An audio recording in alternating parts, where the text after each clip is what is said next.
So I'm driving in a car with my senior colleague. It's about 2011 and I just finished university.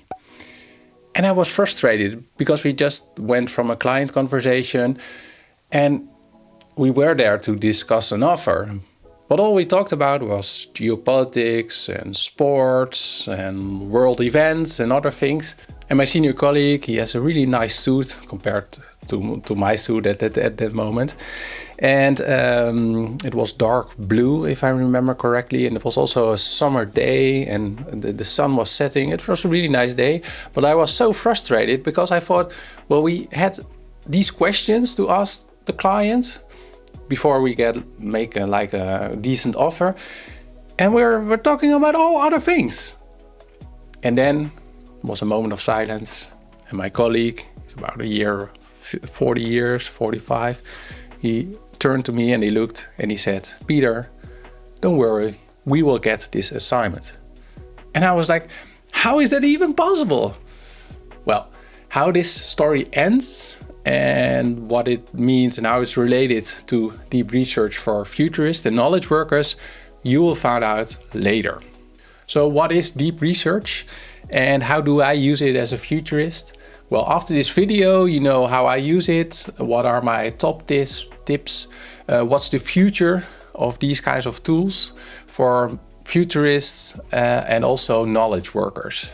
Comment, like and subscribe. If you have a remark or a question, let me know and also give me a thumbs up. And do not forget to subscribe to my channel. So my question for you is, did you already try deep research? Type 1 if you did try it, or type 0 if you did not try it yet.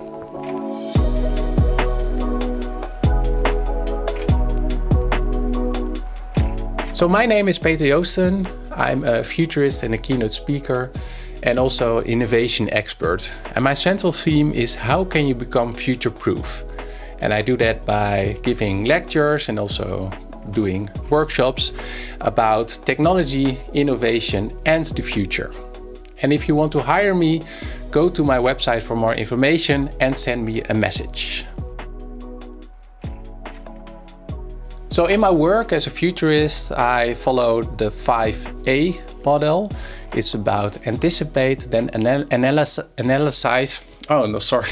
It's anticipate, analyze, articulate, assess and act. And I use AI mostly for the analyze phase. So if you're interested in the whole model with the 5 A's, I also will put a link somewhere there about the way I conduct my futures research with the 5A model. And otherwise you can also go to my YouTube channel and type in 5A model futures research and you'll also find it. And by the way, I also made another video about how I use AI, other AI tools in the analyze phase. So if you're curious how I use AI tools in the other steps, for example, making scenarios in articulate or translating scenarios into actions and innovations in the assess phase, just send me a message or leave a comment and I also will make a video about that. So what is deep research? Well, after this part, you have a better understanding what this tool entails at the moment. So if we look at deep research by ChatGPT, by OpenAI, they name it themselves. Deep research is a thorough analytical process that uncovers hidden patterns and insights. It goes beyond surface facts, challenging assumptions and critical thinking, and this leads to informed decisions and new discoveries. So that's quite a language. But if you work with deep research, you will notice it will take longer after you ask a question to the process. And what it does, if you make a prompt and ask a question, it asks questions back. It wants to clarify what you want. And then the O3 model at the moment goes off and gets to work, and you can see its progress and thinking, as it sort of say, as it goes, and then it can deliver a report. And Ethan Mollick, which I think is one of the thought leaders concerning generative AI, he says that deep research is one of the most impressive AI applications that I have seen recently. And he also tested it himself, and he said, I would have been satisfied to see something like it from a beginning PhD student. Well, when I read that, I became curious because, okay, how does it work? And what can I do with it in my work as a futurist? And the method of the deep research is now in a couple of AI tools, for example, ChatGPT, but also in Gemini and Perplexity. I also use Perplexity, but I think at the moment deep research in ChatGPT is way better. And concerning Gemini, a remark by Ethan Mollick is that Google Gemini services far more citations, but they're often a mix of websites of varying quality. And his statement is that it appears to gather documents all at once, as opposed to the curiosity-driven discovery of OpenAI research agents. So that's the deep research. So how does deep research work? So after this part, you know how it works, and I will also give you 3 tips about how to increase the quality of the output. So, and for that, I'm going to boot up my screen share on the computer. So this is a question. I'm doing a study on the future on enterprise asset management. Can you make a report? Ask me a couple of questions before. First, answer in English, and that's because I am Dutch. I'm also using this in Dutch, but this is an English video I'm making. So before I create a report, I have a few questions to ensure it aligns with your needs. So it's about scope, technology, vendors and markets, challenges and opportunities, time horizon, format, and also so I can also elaborate on these questions, and it will also increase the quality. But for this demonstration,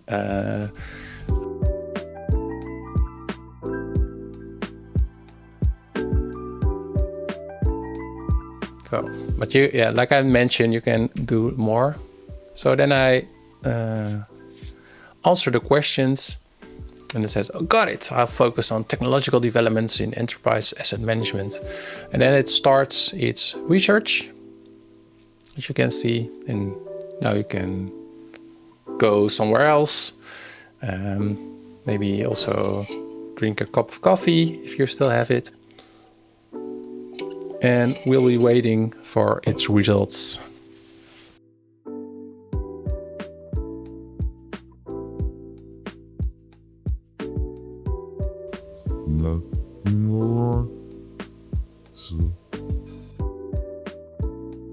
So there it is. It completed its research in 8 minutes, and it also looked at 34 sources to future technology developments in enterprise asset management. So it started with a summary, self-optimizing, self-healing asset systems, key technological trends, also the sources. Wow. So it really delivered on the questions I asked, like near term, next 5 years, Internet of Things, digital twins, which I also saw in other reports and also with interviews with experts, cloud-based cybersecurity concerns, robotics, automation. And then, so this is really, really handy. And just like the quotes from other people who work with these systems, yeah, I must say I'm really impressed with the result of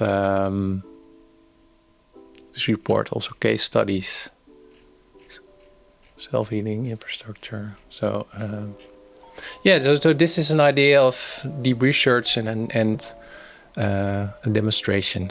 All right, 3 kinds of advice to work with deep research. The first one is just try it. Just try it with Perplexity, Gemini, or this one by ChatGPT. Only just take a subscription for 1 month just to get an idea, especially if you're a knowledge worker. So the first one is just try it. The second type of tip is use it in your field, because you have expertise in your field. So if you have a question and you use it, you have a better understanding. All right, how does it work, what's the quality, what are the pros and what are the cons.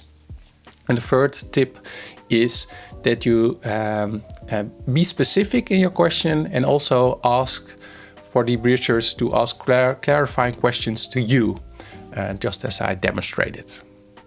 So how does deep research and other kinds of tools affect knowledge workers? And what's the future of these kinds of applications? So after this part, you know my answers and my opinion. So what deep research does, it synthesizes research in an economic valuable way, but it does not create new knowledge yet.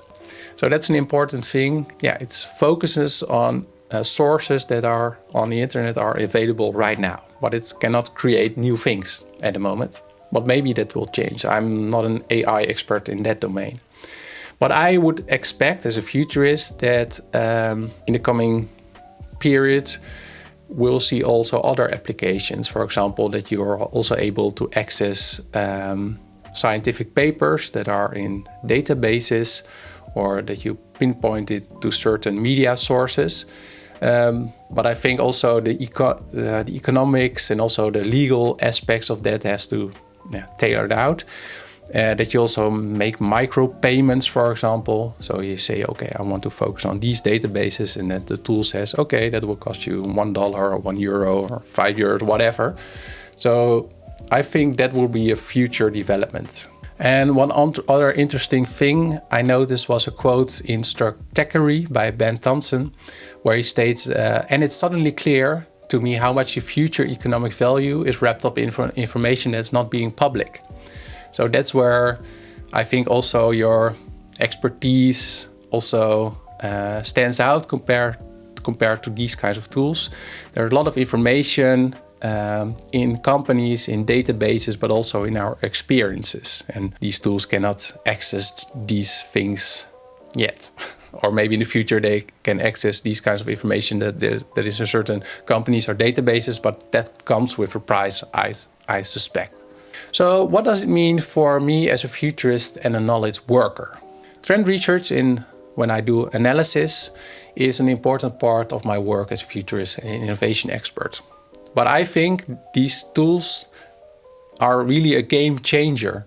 And I know intellectually that AI would replace large parts of my work, but it's really another thing that I really feel it right now. So that's something that really struck with me. And did all this as a side note, it really made me think of Jared Dunn, and he's a character in one of my favorite series called Silicon Valley. And he's a sort of a consultant, advisor to the programming team. And I just wondered about him, like, what would these developments mean for consultants like him?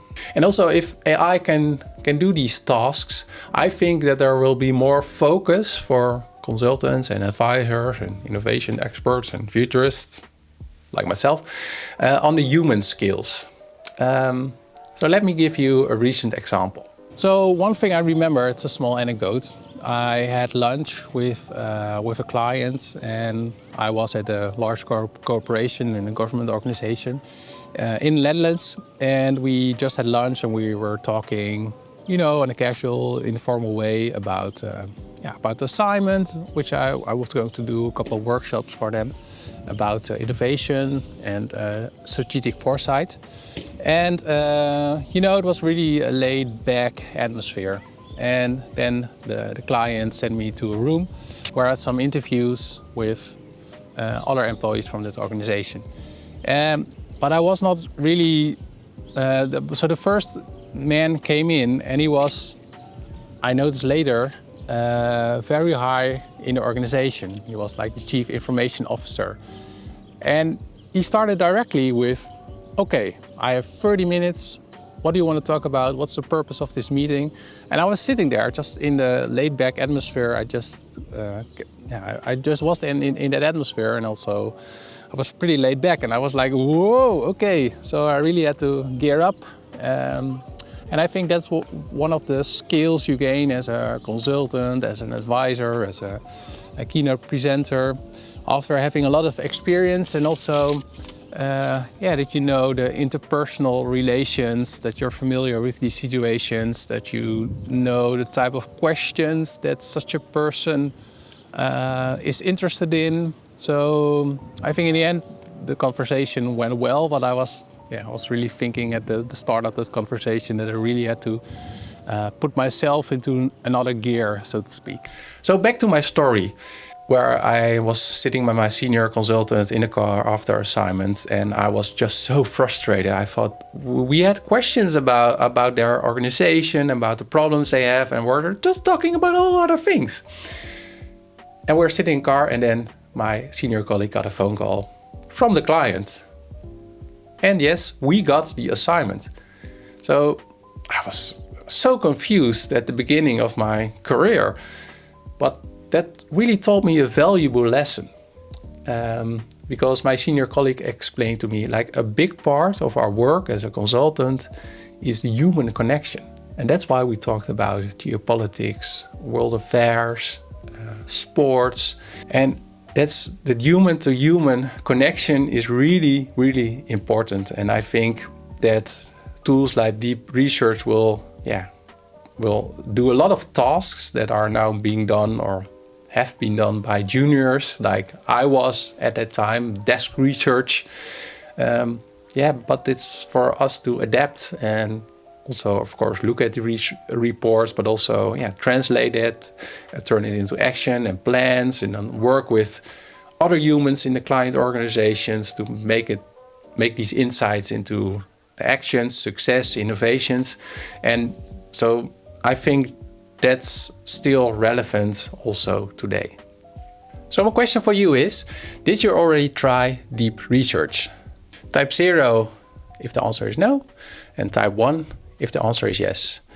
And if you want to try it after this video, type it too. So thanks for watching. You want to hire me for a keynote presentation, consultancy, a workshop or webinar, go to my website and send me a message.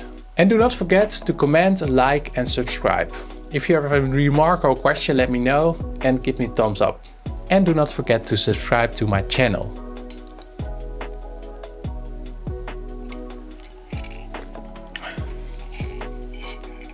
Coffee a day keeps the stress away. This is my favorite mug.